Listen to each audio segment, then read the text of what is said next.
Kakarating ko lang galing sa palengke, guys.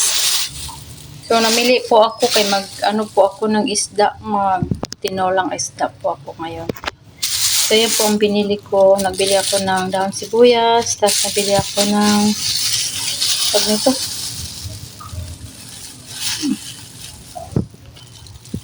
Kamatis.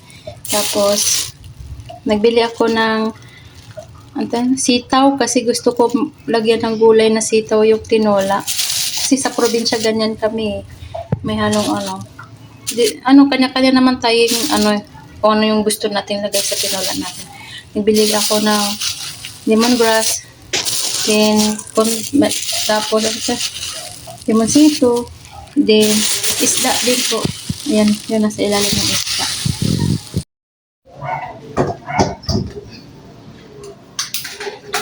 Maayong buntag sa intanan.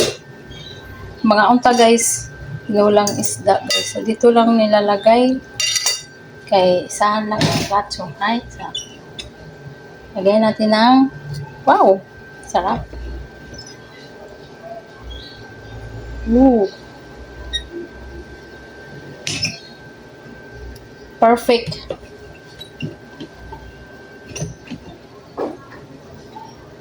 Perfect.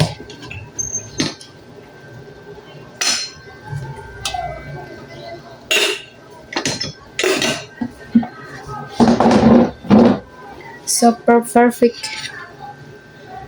Kain na. Ito yung favorite ko, kamatis.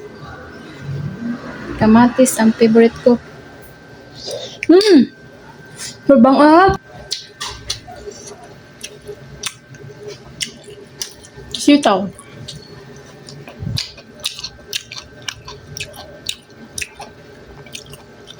Dahon sibuyas. Isda. Thank you, Lord.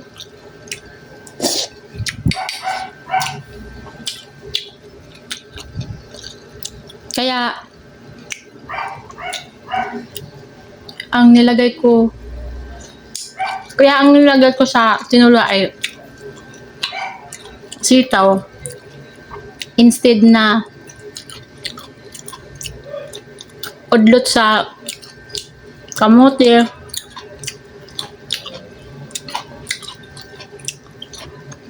mas pinili ko na sitaw.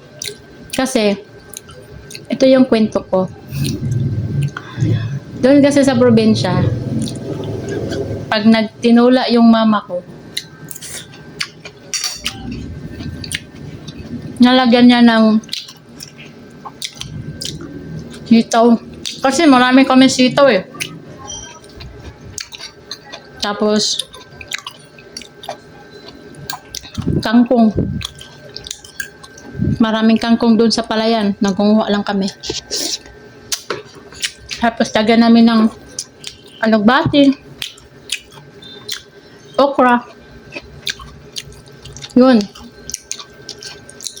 Kaya, kanya-kanya naman tayo ng gusto natin kakainin, di ba? Diba?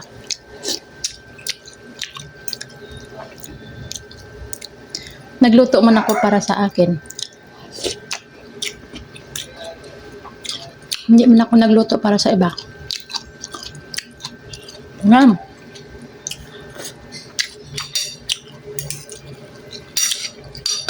Salamat sa suporta ninyo. God bless po.